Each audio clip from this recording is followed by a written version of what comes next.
한마디 해주세요. 예, 조속한 쾌유를 빕니다. 제가 병문안으로 왔기 때문에 조속한 쾌유를 비는 걸로.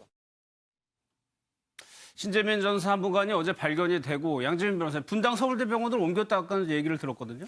맞습니다. 이제 신재민 전 사무관 같은 경우에 처음에 이제 관악구 모텔에서 발견이 된 다음에 네. 워낙 긴급 상황이다 보니까 이제 그래도 서울 보람의 병원에서 치료를 받고 있었습니다. 그런데 이제 분당 서울대병원으로 결국에는 이송이 됐는데 왜 이송을 했느냐라고 많은 분들이 사실 궁금해하셨어요. 네. 근데 경찰 관계자에 따르면은 피해자 가족이 이제 이송을 원했던 것 같아요. 그래서 보람의 병원이 아니라 이제 분당 서울대병원으로 이송을 했으면 좋겠다라는 그 가족들의 의견을 담아서 이제 이송을 한 거고요. 일단은 일반 병실에서 안정을 취하는 중이라고 하니까 생명에는 크게 지장이 없는 그래도 조금 치료를 요하는 그런 정도의 상황인 것 같습니다. 기재부 차관이 면회를 갔다가 못 만나고 나왔는데 최 박사님 저게 거절한 것이 아니고 안정을 취해야 된다고 해가지고 못 만난 거거든요. 지금 상태도 굉장히 그야말로 안정을 취해야 되는 상황이 되는 그렇죠. 거예요. 이제 자살 시도를 자해를 네. 어디까지 했는지는 아직 이제 보도가 되지는 않고 있지만 시도한 건 사실이거든요. 네. 이제 그게 실패라고 하면 실패고 거기에 이제 나름대로 이제 의도가 이루어지진 않았는데 결국은 심리적으로는 굉장히 불안한 상황이었고 스트레스가 급격한 스트레스 장애를 겪었을 수도 있고요. 그런 상황이기 때문에 누군가 특히나 관계자잖아요. 네. 자기 또 상사고 그런 사람을 만나는 것은 굉장히 이제 심리적으로 불안하고 또 하나가 가족들도 못 만난 거예요. 가족들은 안 만나는 거죠. 물론 경황이 없어서 만날 겨를이 없었다라고 하지만 그리고 기재부 이 차관이 저기까지 지금 대응하는 게 너무 조금 다른 부서에 비해서 네. 너무 급격하고 감정적으로 지금 기재부가 오히려 여러 가지를 총괄하면서 냉정하고 이성적으로 대처를 하는데 네. 이런 경우도 자살을 시도한 날 병문안을 굳이 이렇게 갈 필요가 있었을까? 그것은 오히려 기재부의 대응 방식에 조금 문제가 있는 거라고 봅니다. 신재민 씨를 위한 것이 아닐 수 있다는 말씀이죠. 그렇죠. 그렇게 바로 네. 간다는 것은. 네. 사건이 이러다 보니까 지금 주변에서 오히려 목소리를 내고 있는데 일단 친구들, 주변의 선후배들이 신재민 씨 때문에 성명서를 좀 냈단 말이에요. 네, 그렇습니다. 지금 사실은 왜 신재민 이 전 사무관, 지금 나이도 34입니다. 네. 이 왜 젊은 서기관이 공직을 그만두고 이런 식의 어떤 성명도 폭로도 했었고 또 이제 극단적인 선택도 했었는가 그 진정성을 좀 알아달라는 것이거든요. 네. 왜냐하면 사실은 이 유튜브 폭로란 이 기자회견 이후에 여권에서부터 엄청난 비난이 쏟아졌지 않습니까? 사기꾼이다, 등등 망둥이다, 해서 여러 가지 어떤 비난이 쏟아지니까 이게 하나의 정책 쟁점이 되어버렸어요. 네. 이제 그런 상황이 되다 보니까 실제 신 사무관이 하려고 했던 것은 정말 정부가 촛불 그를 통해서 세워진 정부라면 뭔가 시스템 좀 달라야 되지 않느냐. 그리고 본인이 제기한 문제는 이게 누구의 어떤 이로운 폭로가 아니라 실제 그 정부 내 시스템에 대한 문제, 또 정부의 어떤 결정 과정에 대한 문제 이런 것이기 때문에 실제 그 내용을 들여다봐야지 자꾸 사람 즉 메신저를 자꾸 이제 이렇게 비난하는 쪽으로 가다 보니까 이 문제가 생기다 보니까 이제 같이 함께 공부했던 친구들 이런 분들이 오늘 이제 입장 표명을 했어요. 네. 그러니까 제발 이 문제를 좀 정쟁화시키지 말고 왜 이 문제를 제기하게 됐는가 이 좀 본질적인 부분에 좀 맞춰달라. 그리고 네. 이거를 예를 들어서 이런 논쟁을 벌이기보다는 합리적으로 그러면 정부가 과연 그럼 이 문제를 어떻게 할 것이냐 이런 문제의 시스템을 어떻게 마련할 것이냐 이런 생산적인 논의를 해달라 아마 그런 요구가 있었던 것 같습니다. 그러니까 소모적인 정쟁을 그만해달라는 게 핵심적인 내용인 것 같은데 지금 야당의 입장에서 보면 한국당은 지금 진상조사단 꾸려가지고 찾아간다는 거거든요. 근데 한국당 입장에서는 그럴 수밖에 없을 거라고 봐요. 일단은 신재민 전 사무관이 여러 가지 이제 한 내용을 보면 이게 과연 물론 이제 보는 시간에 따라 다를 수 있어요. 이게 청와대의 어떤 압박이냐 그렇지 않느냐. 근데 사실 자유한국당 입장에서 이제 신재민 씨가 극단적 선택까지 한 상황에서 그러면 그 부분에 대해서 그냥 묻고 넘어갈 수는 없을 거라고 봐요. 특히 네. 야당인 자유한국당하고 바른미래당 입장에서도 이거 어떻게 보면 정치적으로 공세할 수 있는 절호의 기회다 이렇게 생각할 수 있는 거거든요. 그렇지만 이제 그 신재민 전 사무관이 이거에 대해서 제보하고 그 과정을 쭉 보면 저는 어느 정도 어떤 순수성에서 이해가 갑니다. 그리고 사실 그 폭로한 내용에 기재부 자체에서 그런 얘기를 하고 있잖아요. 그러니까 적자 국채 발행을 하려고 했었는데 네. 그걸 하지 않기로 결정을 한 것이고 또 KTNG 사장과 관련된 교체 시도도 사실 거기에 주식을 가지고 있는 만큼 그러니까 중소 그 기업은행에서 7점 몇 프로를 갖고 있잖아요. 네. 그 범위 내에서 교체하려고 시도했다는 건 맞다. 그러니까 그런 팩트는 맞는다는 걸 인정하고 있어요. 근데 거기에 청와대가 개입한 것이 이게 과연 불법적인 일이고 과연 이게 압박에 해당되느냐. 이제 그 부분은 법적으로는 문제가 저는 없다고 봐요. 하지만 이제 정치적으로는 문제를 삼을 수 있는 그런 요소가 있기 때문에 네. 자유한국당에서는 이제 그 부분에서 진실을 밝혀자. 그리고 네. 뭐 당시에 그 적자국채 발행과 관련해서 토론을 했던 정부 임원들, 특히 김동연 전 경제부총리를 비롯해서 이걸 다 나와서 뭐 특검을 하든지 국정조사를 하든지 뭐 청문회를 하든지 이제 하자고 이렇게 공세를 펼 수는 있는데, 근데 결과적으로 보면 뭐 신재민 전 사무관의 친구들의 어떠한 그러한 호소문 이런 것들 전체적으로 보면 이게 설사 이게 국회에서 청문회를 한다 할지 국정조사 한다 하더라도 그 결과는 이번에 국회 운영위원회에서 특감발 감찰과 관련된 부분 한 거와 같이 예. 별다른 뭐 내용이 없을 가능성이 크지 않나 싶습니다. 그렇죠. 정치권으로 가가지고 진실이 뭐 얼마나 밝혀지겠어요. 그런데 양지민 선수 또요. 이제 부모님도 사과문을 냈는데 일단은 무리를 일으켜서 죄송하다 이런 취지예요.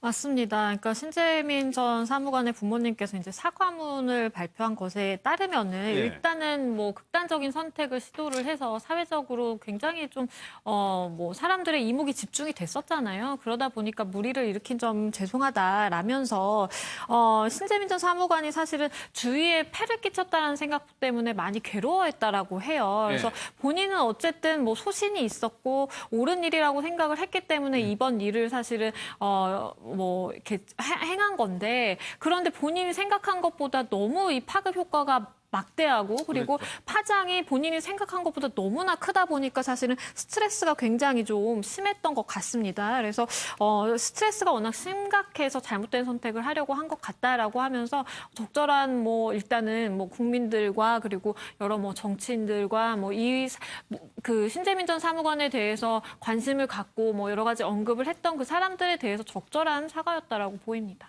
예, 일단 부모님하고 주변 사람들은 진정성을 좀 믿어달라 이런 취지의 내용인데, 기재부 경제부총리 얘기도 좀 인터뷰가 준비되어 있는데 한번 좀 얘기를 들어보겠습니다.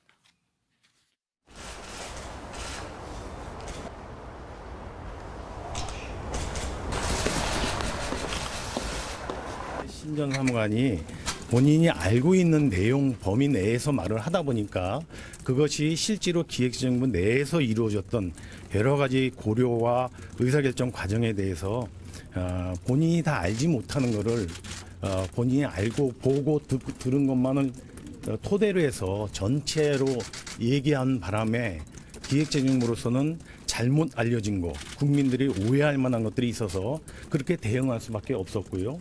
실제로 팩트에 있어서는 무슨 외압이라든가 압력 이런 건 없습니다. 저는 신 전 사무관이 빨리 쾌유되기를 제가 간절히 빕니다. 홍남기 부총리도 그렇고 김동연 전 부총리도 그렇고 일단 톤이 좀 다운됐어요. 왜냐하면 이제 이런 상황이 되다 보니까 또 뭐 일단 지금 신재민 전 사무관 같은 경우는 뭐 앞으로 이제 물론 병원에 있긴 하지만 또 어떤 상황이 될지 모르거든요. 아마 그런 측면에서 이제 전체로 좀 톤다운 시키기 위한 그런 전략 같은데, 문제는 이게 이제 어떤 면에서 보면 청와대와 정부와의 관계에 대한 근본적인 문제예요. 결국 이제 어떤 정책을 결정함에 있어서 청와대가 어느 선까지 개입을 하는가라는 문제. 사실 이제 신재민 사무관도 이야기했지만 부총리가 대통령을 마음대로 만날 수 없다라는 이야기를 한번 했지 않습니까? 그리고 또 예를 들어서 우리가 국가재정법에 보면 어떤 이런 그 세금이 많이 거친다든지 세계 잉여금이 많다든지 이럴 경우에 가장 우선적으로 일단 국채를 갚는 데 써야 된다고 규정이 돼 있습니다. 자, 그렇다 보니까 예를 들어서 사무관 입장에서 보면 아니 법에 그렇게 명시가 돼 있고 그렇게 돈이 생기면 당연히 빚을 갚아야 되는 것인데 왜 그것을 빚을 안 갚고 오히려 더 빚을 늘리느냐. 이 부분에 대한 문제제기거든요. 또 그 과정에 청와대가 어떤 압박을 하는 듯한 이런 모습을 보이니까, 그렇다면 과연 청와대의 어떤 개입 범위가 어느 정도 돼야 될 것인지 이런 부분에 대한 이제 문제 제기이기 때문에 아마 이제 홍남기 지금 부총리 입장에서 보면 아마 고민스러울 거예요. 왜냐하면 이제 그 정부와의 어떤 부처와의 관계 또 그다음에 이 내용의 문제, 사실 내용의 문제를 좀 더 파고 들어가 보면 여러 가지 어떤 문제도 좀 발전하고 있기 때문에 아마 본인 입장에서는 전체적으로 현 상황을 좀 진정시키는 아마 그런 차원에서 입장을 이야기한 것 같습니다. 김동연 부총리가 SNS에 올린 글도 그런 좀 맥락인 것 같고, 또 하나 논란이 민변을 두고 좀 논란이 있었는데 이거는 좀 오해였던 것 같아요. 이제 본인 글에도 그렇게 나와 있어요. 그러니까 민변 변호사들 찾아갔는데 다 변호를 맡지 않겠다고 했고 네. 또 그중에 일부 민변 변호사는 맡긴 한데 형사 사건에 한정되는 것이고 그 대신 내가 민변 변호사라는 걸 밝히지 않겠다 이렇게 얘기했다는 거예요. 근데 좀 그런 생각이 좀 들더라고요. 신재민 씨가 이게 본인 자체가 이제 현 정부에 대해서 어떤 폭로하는 거잖아요. 네. 그럼 사실 지금 민변 자체는 현 정부에 굉장히 우호적이단 말이에요. 그럼에도 불구하고 민변 변호사들만 골라서 정말 찾아갔다고 한다면 본인은 굉장히 본인 자체를 공익제보자로 생각했던 것 같습니다. 그래서 여러 민변 변호사를 찾아갔지만 민변 변호사들 입장에서는 그런 일에 변호 맡기가 굉장히 어려운 측면이 좀 있었을 거라고 이해는 가요. 네. 그런데 다 막지 않겠다고 하니까 본인은 이제 민변 자체가 굉장히 공정하고 정의롭고 이제 그렇게 생각했던 걸 보입니다. 예. 거기에 대해서 서운한 감정을 본인이 이제 글로 남기게 된 건데 민변 측에서 그런 얘기를 하고 있어요. 직접적으로 공식적으로 민변 측에 어떤 자기 변론을 맡아달라고 연락을 한 적이 없다는 거죠. 예. 그리고 그 지인들도 그런 얘기를 했어요. 아마 공식적으로 한 게 아니고 본인이 알아봐서 아름아름 알아보는 아름아름 해서 민변들을 찾아다녔는데 다 거절을 당했다. 그래서 거기에 대한 굉장히 서운한 감정 예. 그런 것을 글로 남겼다 이렇게 얘기를 하고 있습니다. 예. 정치권에서는 계속적으로 논란이 되고 있습니다. 오늘은 어떤 얘기들을 했는지 들어보겠습니다. 신재민 전 사무관의 이야기를 듣고 많이 놀랐고 또 많이 마음이 아팠습니다. 신재민 전 사무관의 빠른 회복을 기원합니다. 그리고 신 전 사무관은 앞으로 다시는 그런 극단적 선택을 하는 일이 없었으면 합니다. 자유한국당은 과거에 집권까지 했던 정당입니다. 따라서 정책 결정 과정에서 다양한 의견을 수렴하기 위해서 당과 정부 그리고 청와대가 긴밀히 협의한다는 사실에 대해서는 충분히 알고 있을 것입니다. 그럼에도 불구하고 현재 상황에 대해서 과장하고 정치 쟁점화하는 것은 책임 있는 야당의 자세가 아닙니다. 정치 공세는 즉각 중단돼야 할 것입니다.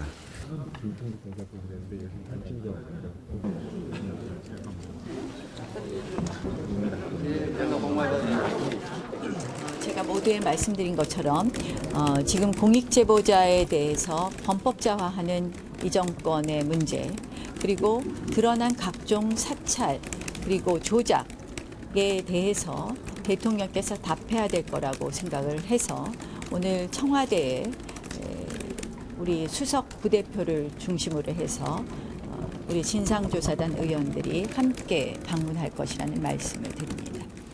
공익제보자 탄압을 중단하라! 중단하라! 중단하라! 중단하라! 사찰 구성 문제에 대한 것 공익제보자 보호하라! 보호하라! 보호하라! 보호하라! 한국당으로서는 뭐 공세 드라이브를 계속 걸고 있는데 뭐 청와대까지 찾아갔다고 하고요. 근데 오늘 정치권에서 더 논란인 거는 신혜원 의원의 SNS 글이 오히려 네. 더 논란이거든요.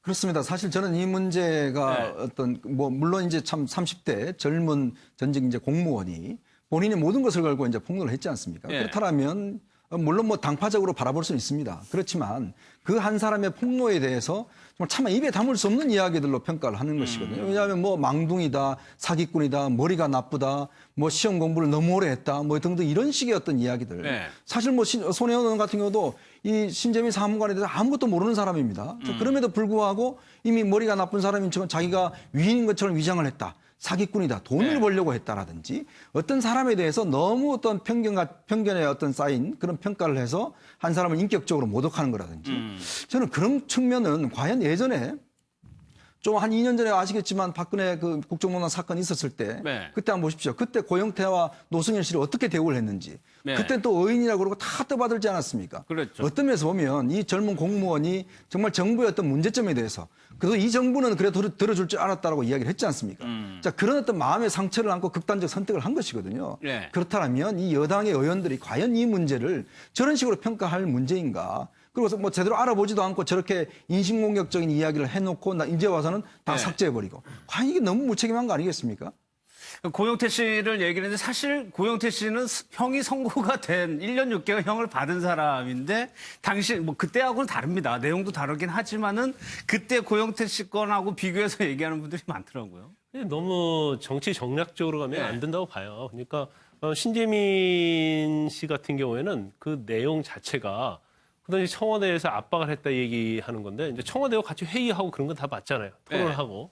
그러면 팩트에 관해서 이게 청와대의 압박이 있었냐 없었냐 그에 관한 거지 사실 신재민 전 사무관이 거짓말을 한 건 아니라고 봐요. 그러니까 팩트를 막 거짓으로 꾸며가지고 과장되게 얘기하고 그런 건 아니고 본인이 어떤 기재부의 국이나 과에서 부분적으로 일을 하다 보니까 어떻게 이런 일이 있을 수가 있지. 그런 생각을 해서 얘기를 했기 때문에 사실 그렇게 제보한 내용, 폭로한 내용을 가지고 진실이냐 아니냐 그걸 따져야 하는데 그게 아니고 거의 인격 모욕 수준으로 가버렸단 말이에요. 뭐 돈을 벌려고 한다랄지, 뭐 유명한 사람이 되려고 한다랄지, 아니면 노이징 마케팅을 했는데 결국 그것은 뭐 성공을 거뒀다랄지 이런 내용은 사실은 중심적인 그러한 것에 멀어지는 그냥 개인에 대한 모독에 불과한 거예요. 그래서 아무리 정치적으로 그런 부분들에 있어서 도움이 된다고 생각할지 모르지만 결과적으로 그게 부메랑이 되는 거잖아요. 그래서 그런 부분은 정치인들은 당연히 좀 삼가를 해야 한다고 봅니다. 아니 그냥 삼가 정도가 아니고 저는 정말 저런 그 표현은요. 본인 행동 책임질 만한 강단 없는 사람이다. 뭐 가증스럽게 오늘 하는 얘기인 것 같아요. 짝이 없다. 하면 강단 없는 사람이기 때문에 더 거론할 필요가 없어서 내가 그 뭐 그런 SNS 글을 내렸다. 뭐 깜이 아니다. 내가 상대할 만한 뭐 그게 깜이 아니다. 이것은 잔인한 표현이죠. 왜 또 오죽하면 자살을 시도하겠습니까? 물론 이제 그게 성공 못한 게 오히려 잘 된 일이지만 저는 뭐 손혜원 의원 같은 경우 뭐 개인적인 감정을 떠나가지고 저도 뭐 자살 예방 봉사단을 운영도 하고 있고 이렇게 하면서 느끼는 것은 저런 말 한마디가 외로울 때는 사실은 폐부를 찌르고 그것이 중요한 결단을 하는데 중요한 역할을 하거든요. 그 역치를 폭발시키는 저런 말 한마디는 삼가해야죠. 알겠습니다.